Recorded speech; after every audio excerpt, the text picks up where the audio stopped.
जय हिंद दोस्तों, मैं SM MTech सत्येंद्र सिंह। आज की मेरी वीडियो मेरे उन बहादुर जवानों के लिए समर्पित है जो कि 24 घंटे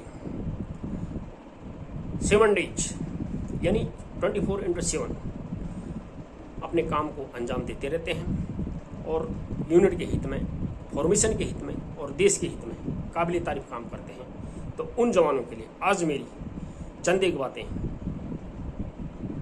हैं और मैं चाहता हूं कि मेरे जवान जरूर मेरी बातों को अमल करेंगे और उनका ओबे करेंगे। दोस्तों, जैसे कि आप जो है कभी भी देश में कोई भी प्राकृतिक आपदा आती है या कोई घटनाएं घटती हैं तो आप लोग उसमें बढ़ चढ़ करके हिस्सा लेते हो, जो कि एक बहुत ही अच्छी बात है और उसमें आप लोग काबिल तारीफ काम करते हो और उस काम के लिए आपको मेरा सैल्यूट एवं जय हिंद। दोस्तों, मैं आपको कुछ एक बातों से अवगत करना चाहता हूँ, जैसे कि आप लोग हरदम अपने सीनियर का आदेश अपने सर आंखों पर रखते हुए उनके आदेश का पालन करते हो। साथ ही साथ आपको अपने वेलफेयर के बारे में भी जरूर ध्यान रखना चाहिए। अब जैसे कि आपको कोई भी कोर्स चाहे रिकॉर्ड के थ्रू या यूनिट के थ्रू आपको करवाया जाता है, आप बिल्कुल करिए। कोई भी कोर्स हो, कैडर हो, कोई ट्रेनिंग हो, आपने हर एक कोर्स को करना है और साथ ही साथ आपने उस कोर्स को डन होने के बाद अपने डॉक्यूमेंट में एंट्री भी करवानी है और उसका ऑर्डर करवा करके अपने रिकॉर्ड ऑफिस को भी इन्फॉर्म करवाना चाहिए।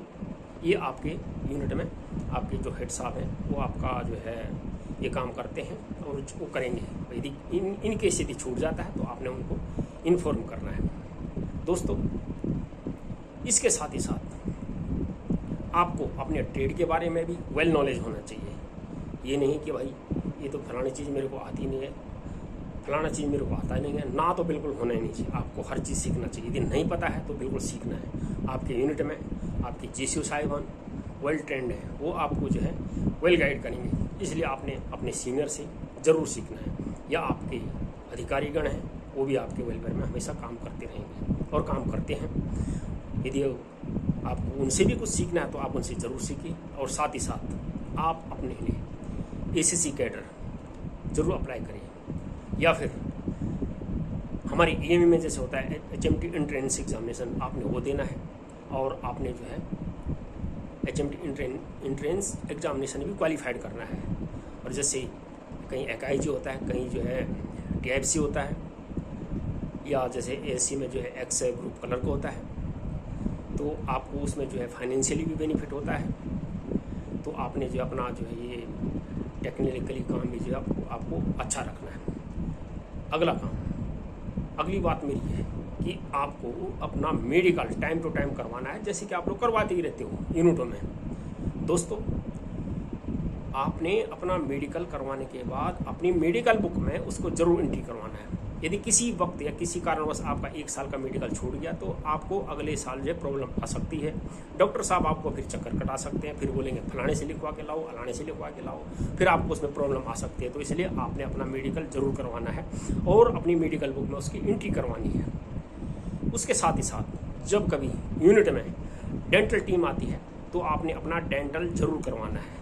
इन केस आप यूनिट में दाएं हो, बाएं हो या कहीं TD पे हो या कहीं इधर उधर हो या छुट्टी पे हो तो आपने वहाँ से आने के बाद डेंटल में जाना है, अपना डेंटल जरूर करवाना है और उसको अपनी मेडिकल बुक में एंट्री करवाना है। यदि आप नहीं करवाओगे तो अगली बार आपको प्रॉब्लम आ सकती है। या रिटायरमेंट के बाद जब आप रिटायरमेंट जाते हो उस समय आपके डॉक्यूमेंट डीपली चेक होंगे, आपका मेडिकल चेक होगा, आपका डेंटल चेकिंग होगा, तो आपने उसको जो है करवा के रखना है, एंट्री करवाना है ताकि जो है आपको कोई प्रॉब्लम नहीं आए।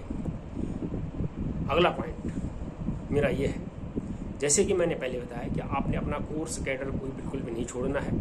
आपको यदि रिकॉर्ड की तरफ से कोई लेटर मिला है या कोई ऑर्डर आया आपके लिए कि आपने ये कोर्स किया और आपने अनविलिंग कर दिया उस कोर्स के लिए, तो आपको जो है रिटायरमेंट के वक्त आपका लेक ऑफ एजुकेशन करके ऑब्जर्वेशन आ सकता है और उसमें आपका एक इंक्रीमेंट कम हो सकता है। तो इसलिए आपने अपना कोई भी एजुकेशन बिल्कुल भी नहीं छोड़ना है। दोस्तों, आप एक काबिल तारीफ काम करते हो और एक ओबीडियंट सोल्जर हो। आप जो है इंडियन आर्मी की बैकबोन हो, इसीलिए आपने कोई भी अपना काम बिल्कुल नहीं छोड़ना है। हर एक काम की आपने एंट्री करके रखनी है। बाकी दोस्तों, अगली बात मैं आपसे ये कहना चाहता हूँ कि जब भी आपको कोई भी प्रमोशन मिलता है, जैसे एक स्टेप यानी स्नैक या 2 स्टेप या 3 स्टेप हवलदार यदि आपको मिलता है तो आप अपना कोई भी प्रमोशन नहीं छोड़िए, बिल्कुल भी नहीं छोड़ना कोई प्रमोशन। और अपनी कलर सर्विस करके ही जब भारत सरकार के द्वारा आपको जो है लेटर मिलता है कि आपका टाइम पूरा हो चुका है इस रैंक में, तो आप अभी घर जाए तो आप तभी अपने पूरे कागजात जो है तैयार करवाएं और आप लोग कलर सर्विस करके आइए। नहीं तो आपको हो सकता है कि आपको जो है, जैसे अभी OROP में हुआ था ये उनकी भाई जो प्रीमेचर आए हैं उनको ऐसे सुनने में आया था कि उनको बाहर कर दिया, तो हो सकता है ऐसे जो हो सकता है।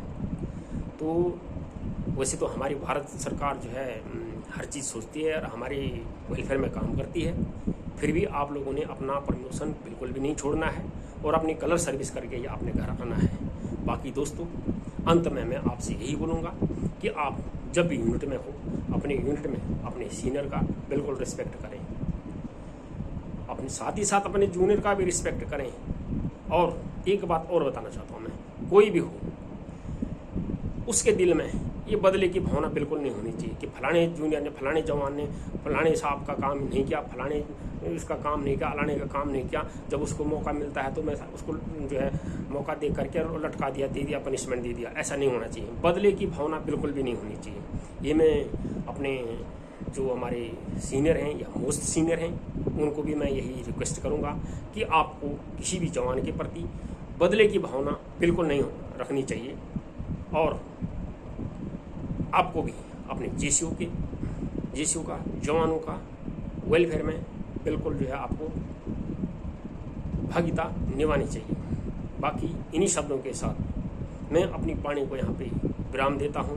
बहुत बहुत धन्यवाद। जय हिंद, भारत माता की जय।